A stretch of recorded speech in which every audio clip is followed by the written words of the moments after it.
রমজান মাস আসলে ব্যবসায়ী সিন্ডিকেট যেগুলো আছে সিন্ডিকেটগুলো সক্রিয় হয়।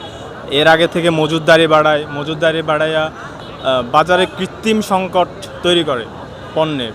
আবার আবার দেখা যায় আপনার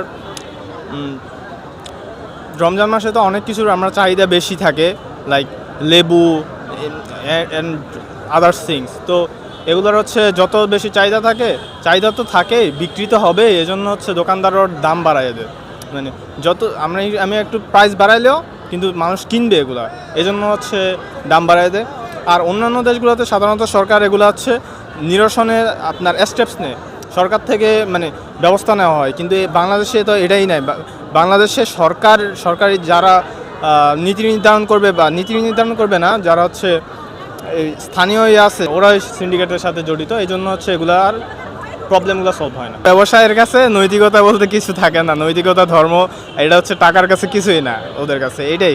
এটা হচ্ছে যে দেশে যেরকম চর্চা হয়, আমাদের দেশে এরকমই চর্চা হয়েছে। আমাদের দেশে এগুলোর শিক্ষা কম, আমাদের সিস্টেমটাই এরকম, জাতিগতভাবে আমাদের এটা প্রবলেম।